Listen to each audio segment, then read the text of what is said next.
जिन गणेश जी महाराज को अपने घरों में बिठा रहे हैं, आज पूरा देश जो गणेश जी महाराज की स्थापना कर रहे हैं वो इसी महाराष्ट्र की पुण्यमय धरा से सब दूर सुगंध फैलाई गई, इसी महाराष्ट्र की पावन धरा से।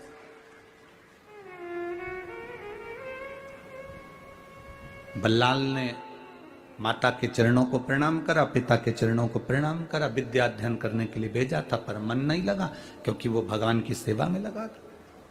बल्लाल करता क्या था, मिट्टी का तो शिवलिंग बनाता था और मिट्टी का ही गणेश बनाता था।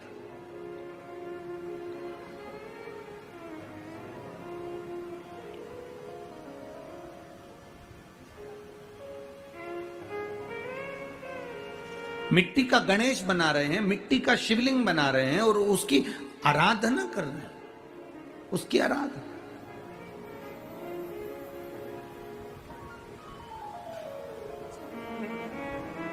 अब जो बच्चे उसके साथ विद्या अध्ययन करने गए थे उनको भी उसने उसी में लगा दिया। जो जैसा होता है वो वैसा दूसरे को भी कराता है। झूठ बोलने वाले का साथ पकड़ोगे तो वो तुम्हें झूठ बोलना सिखा देगा। चोरी करने वाले का साथ पकड़ोगे तो वो तुम्हें एक ना एक दिन चोरी करना सिखा देगा। भजन करने वाले का साथ पकड़ोगे तो एक दिन वो भजन करना सिखा देगा। और सत्संग का साथ पकड़ोगे तो वो तुम्हें सत्संग करना सिखा देगा। ये उसके ऊपर आधारित है। आप साथ किसका पकड़ रहे हो, आप सानिध्य किसका कर रहे हो, आप किसका संग कर रहे हो, आप किसका साथ पकड़ रहे हो, आपके ऊपर निर्भर करता है। ये आपके ऊपर निर्भर करेगा। इसीलिए संगत का बहुत बड़ा अंतर पड़ता है। लिफ्ट से बिल्डिंग पर चढ़ना और पैदल पैदल बिल्डिंग पर चढ़ना, दोनों में क्या अंतर है? बोलो, जल्दी से बोलो। लिफ्ट से बिल्डिंग पर चढ़ना और पैदल पांव के द्वारा बिल्डिंग पर चढ़ना, दोनों में क्या अंतर है? अरे बोलो ना पूर्णा वाला, हमारे यहां तो उधर सीहोर में तो इतनी लिफ्टें भी नहीं है।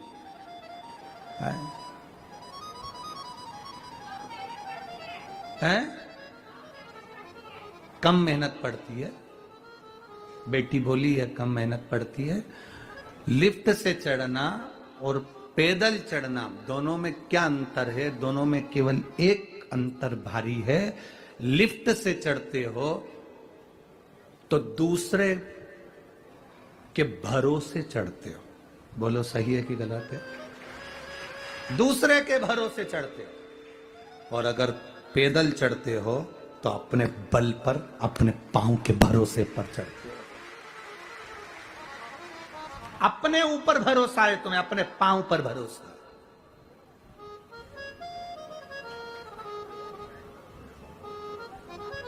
अपने भरोसे पर चढ़ रहे हो। 2 मंजिल मैं चढ़ जाऊंगी, तुम आओ लिफ्ट से, लिफ्ट की जरूरत तुम्हें, तुम आओ, मैं अभी पहुंचती हूं, अब भी पहुंचती हूं मैं।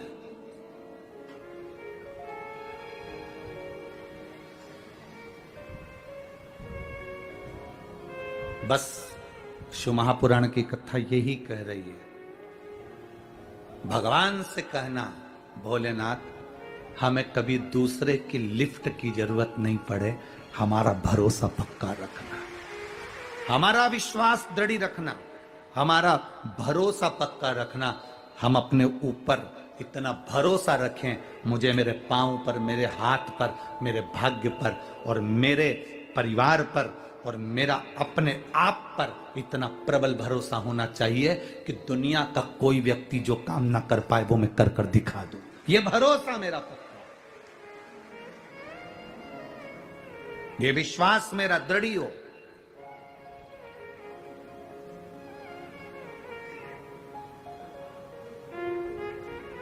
और बल्लाल के विश्वास बड़ा दृढ़ था, भरोसा बड़ा पक्का था। मेरी जीजियों और मेरे जीजाओं और जितने यहाँ बैठे हैं और जितने टीवी पर कथा सुन रहे हो, आप सबसे कहेंगे शरीर कमजोर पड़ जाए चल जाएगा, उसमें कोई टेंशन मत लेना कि मेरा शरीर कमजोर हो गया। शरीर कमजोर हो जाए चल जाएगा, पर अपने मन को, अपने दिल को कभी कमजोर मत होने देना। शरीर अगर कमजोर हो गया चलेगा, कोई दिक्कत नहीं है। बीमारी आई, शरीर कमजोर हो गया, पर बीमारी आने पर तुम्हारा दिल कमजोर नहीं होना चाहिए।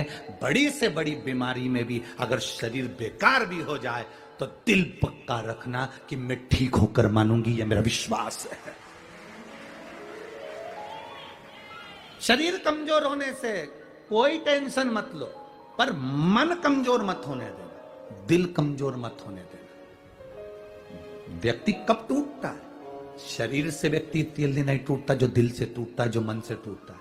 यह कोरोना की बीमारी में जो आधे से ज्यादा मरे हैं ना, वो शरीर से नहीं मरे हैं। जो आधे से ज्यादा मरे हैं उनका दिल टूट गया था, मन टूट गया था। अब कोरोना हो गया, बच पाऊंगा कि नहीं बच पाऊंगा। अब मैं हॉस्पिटल में जा रहा हूं, मैं एम्बुलेंस में बैठकर हॉस्पिटल जा रहा हूं, अब बचूंगा कि नहीं बचूंगा। उनका दिल कमजोर हो गया, मन कमजोर हो गया। शरीर कमजोर होता ना तो चल जाता। और कई कई ऐसे भी हैं, इसी मंडप में बैठे हैं, इन्हीं पंडालों में बैठे हैं, जिनकी उम्र 65 साल 70 साल। कोरोना हो गया, चले भी गए, हॉस्पिटल भी गए, पर घर के लोगों से कह के गए तुम टेंशन मत लो, ऐसा कई कोरोना निकल गया, चिंता मिंता मत करना, आऊंगा वापस। और कई नवयुवक बेटे, कई नवयुवक बेटियां 40 साल 35 साल 25 साल 30 साल तुम्हारी कॉलोनी में, तुम्हारी सोसाइटी में, तुम्हारे आसपास के क्षेत्र में, तुम्हारे मोहल्लों में, तुम्हारे गांव में देखना, जिनकी उम्र 30 साल की थी, 35 साल की, 40 साल की। लड़के नवयुवक 45 साल 50 साल, जिनके नवयुवक बेटे बेटियां जो शरीर से अच्छे दिख रहा है, और कोरोना हुआ, हॉस्पिटल गए और मालूम पड़ा, सूचना मिली कि वो तो चले गए। सूचना मिली वो चले गए, कारण शरीर से ज्यादा मन उन्होंने अपना कमजोर कर लिया, दिल कमजोर कर लिया, दिल कमजोर।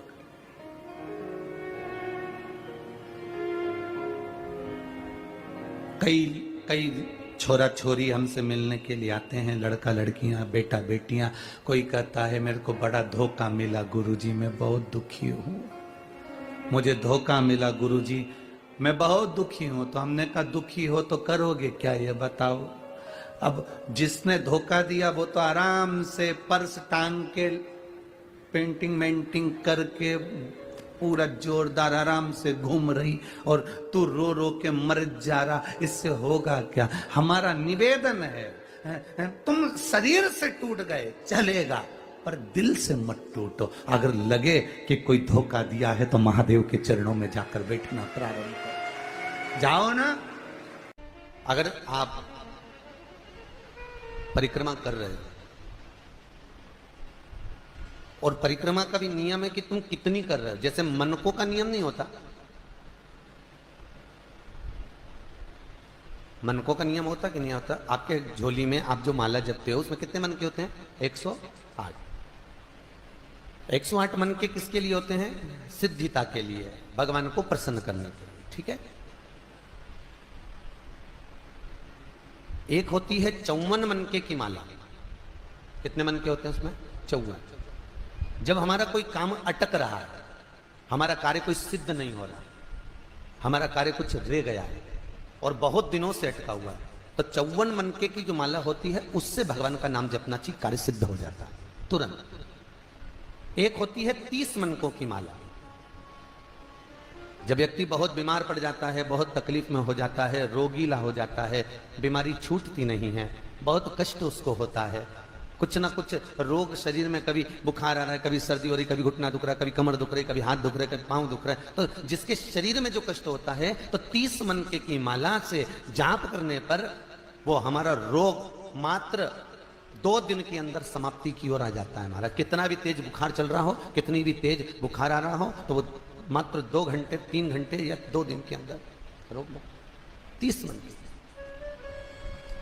एक होती है 15 मनके की माला। 15 मनके की माला कौन सी होती है? जब बच्चा किसी एग्जाम में बैठ रहा हो, नौकरी के लिए अप्लाई कर रहा हो, कोई सर्विस के लिए जा रहा हो,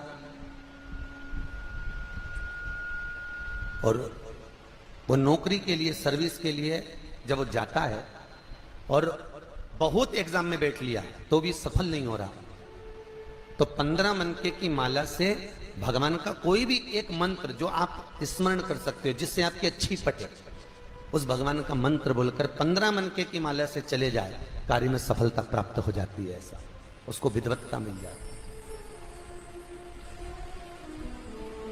एक 7 मनके की माला भी होती है।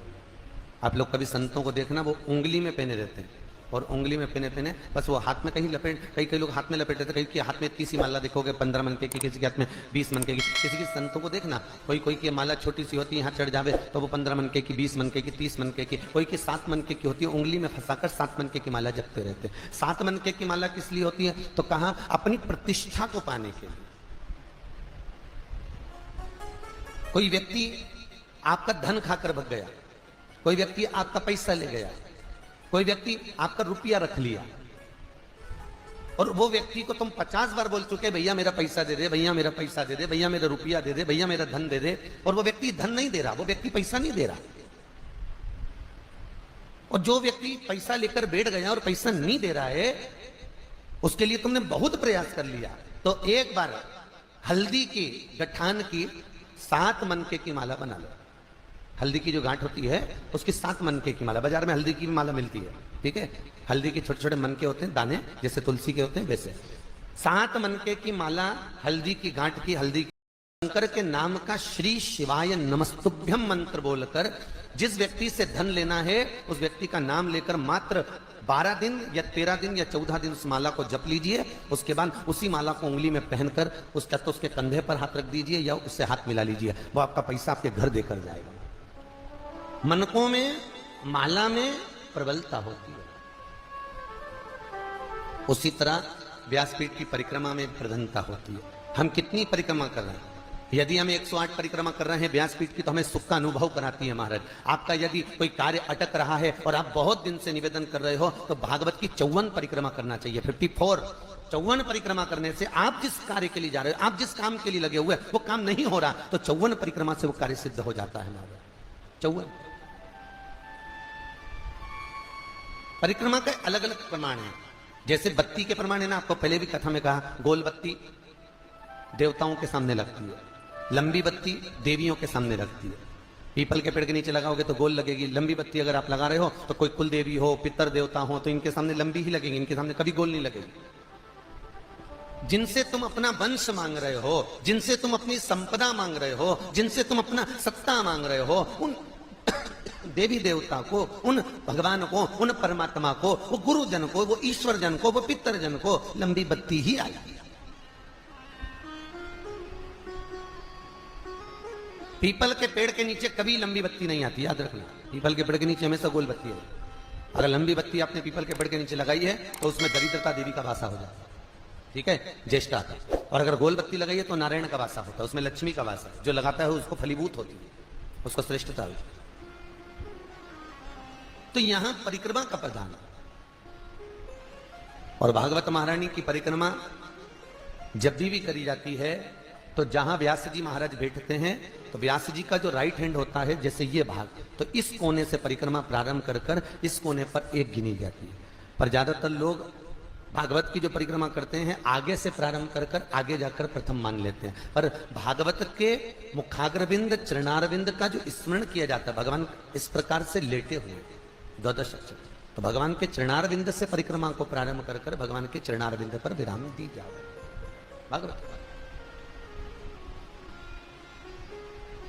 भगवत तत्व का रस।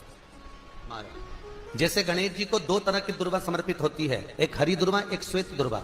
हम हरि दुर्वा गणेश जी को जो चढ़ाते हैं वो कार्य सिद्धि के लिए, लक्ष्मी प्राप्ति के लिए, समृद्धि के लिए चढ़ाते हैं। हम सफेद दुर्वा जो गणेश जी को चढ़ाते हैं वो रोग मुक्ति के लिए और अपने काम की सफलता के लिए चढ़ाते हैं। दो प्रकार होते हैं। एक वो सफेद दुआ देखिए आप लोगों ने, जो कहीं पानी भरा जाता है, कुआं होता है, नदी होती है, तालाब होती है, उसके आसपास में जो दुआ लगती है वो सफेद कलर की होगी, वो सफेद दुबा बहुत काम की रहती है। जिसको पथरी की बीमारी हो जाती है तो ऑपरेशन कराने की जरूरत नहीं पड़ती, केवल चतुर्थी के दिन गणेश जी महाराज का स्मरण कर बाल चंद्र का स्मरण कर चंद्रदेव को वो दुबा घुमाकर निन्ने पेट खाली पेट जिस व्यक्ति को पथरी है मात्र 7 दिन तक खिला दो, पथरी का दर्द बंद हो जाता है और पथरी बाहर निकल जाती है महाराज। फिर आपको ऑपरेशन की जरूरत नहीं पड़ती, जांच करा लेना, पथरी नहीं रहेगी। सफेद दुर्वा का इतना प्रमाण होता है। गणेश जी की प्रियता है दुर्वा। क्या प्रियता है? दुर्वा। कितनी दुर्वा गणेश जी को समर्पित करी जाती है? मात्र 5। कितनी? आज के जमाने में लोग गट्ठा बनाकर चढ़ा दें, वो अपनी जगह पर है। 5 दुर्वा पंचम इंद्रियों को वश में करने के लिए और भगवान के 5 जो स्वरूप हैं उनको अपने भीतर उतारने के लिए 5 दुर्वा। और दुर्वा में भी 3 गांठ। जब दुर्वा समर्पित करी जाती है तो उसमें नीचे दुर्वा की डंडी पर गांठ रहती है, 3 छोटी छोटी गांठें होना चाहिए। कितनी गांठ? जो भगवान को समर्पित करी जाए। माता पिता संत शिक्षक सिपाही, इनके पास जब जब बैठोगे तो कुछ ना कुछ अच्छा मिलेगा आपके पास। एक राष्ट्र का सैनिक बॉर्डर पर खड़े होने वाला एक सैनिक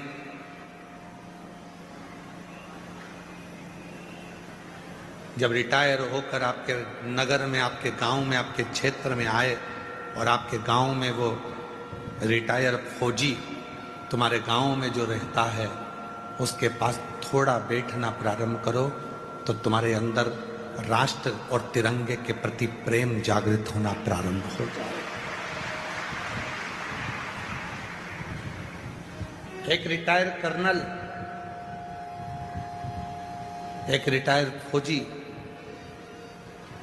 जो अपनी सेवा देने के बाद रिटायर हो जाता है, सेवानिवृत्त हो जाता है और घर आ जाता है, उसके पास बैठो।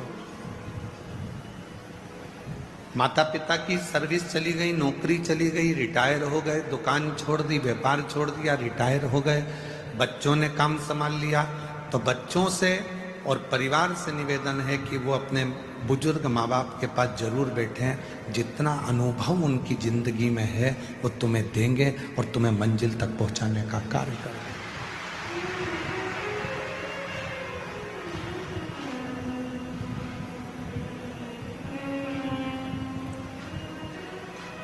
वो देंगे।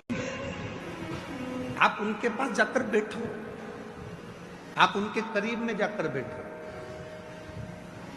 कोई सच्चा संत है। आज के जमाने में सबसे कठिन बात तो यह है कि दिखावा इतना हो गया, ओरिजिनल संत तो मिल ही नहीं पाते। कोई सच्चा संत तुमको जिंदगी में मिल जाए, कोई अच्छा गुरु तुम्हारी जिंदगी में मिल जाए तो उसके पास थोड़ी देर जाकर बैठना, केवल वो देख ही लेगा आपको तो ही आपका कल्याण कर देगा। आपको कुछ बोलने की जरूरत नहीं, कहना ही नहीं पड़ेगा। इसलिए हमने पहले भी एक जगह कथा में, मुंबई की कथा में एक बात कही थी, आज फिर कह रहे हैं। अपन मुंबई की कथा में एक बात कही थी, वो भी थोड़ी विवाद में रही, परंतु आज हम फिर कह रहे हैं। अपने बच्चों को चिड़ियाघर और रिश्तेदारों के घर जरूर लेकर जाया करो। चिड़ियाघर जाएंगे तो जानवर को पहचान जाएंगे और रिश्तेदारों के घर जाएंगे तो उनका व्यवहार पहचान जाएंगे।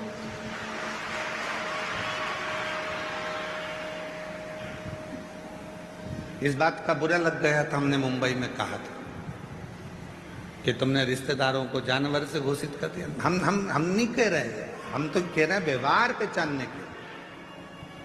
अपने बच्चों को चिड़ियाघर भी लेकर जाओ तो वो जानवर को पहचानेगा कि कौन सा जानवर क्या खाता है, कौन घास खाता है, कौन शाकाहारी है, कौन मांसाहारी है, कौन कैसा है।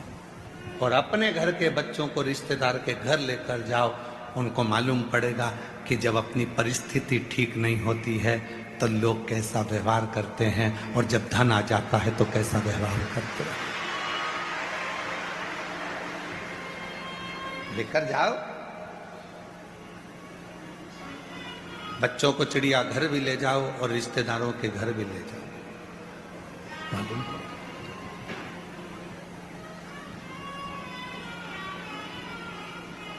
देख लिया संसार हमने,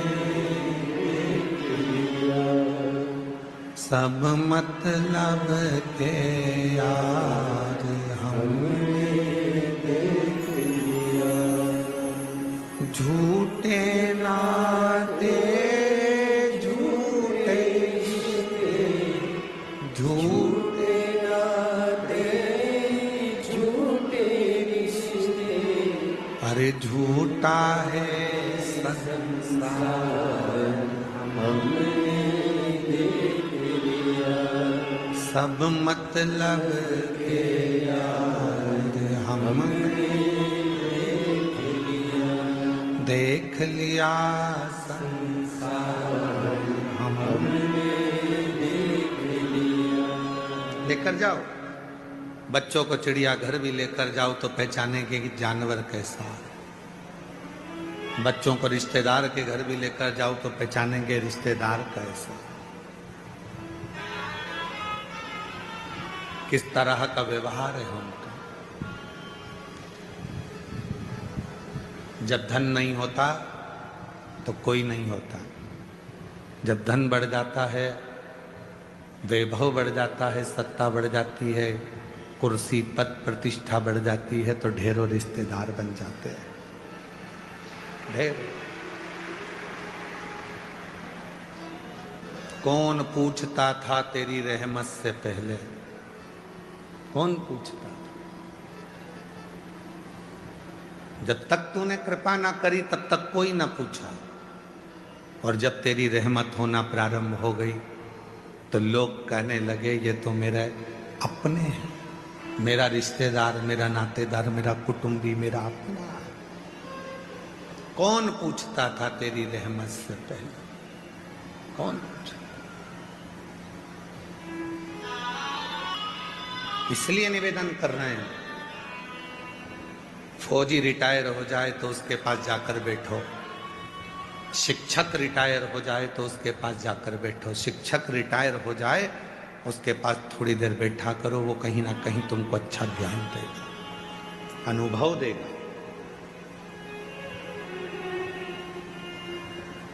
सिपाही रिटायर हो गया, फौजी रिटायर हो गया, उसके पास बैठो। शिक्षक रिटायर हो गया, उसके पास थोड़ी देर बैठो। संत वृद्ध हो गया, बुजुर्ग है, संत है, गुरुजन है, सत्यता है उसके अंदर, कहीं आडंबर नहीं, कहीं दिखावा नहीं, कहीं ढोंग नहीं, कोई प्रपंच नहीं। उसके पास 2 क्षण के लिए बैठो। पिता नौकरी से रिटायर हो गए, सर्विस से रिटायर हो गए, या दुकान छोड़कर घर रहने लगे, उनके पास थोड़ी देर बैठो। माँ रसोई घर से रिटायर हो गई, काम रसोई घर का बहुएं संभालने लगी और वो रिटायर हो गई, अपने कमरे में रहती है, तो माँ के पास थोड़ी देर जाकर बैठो।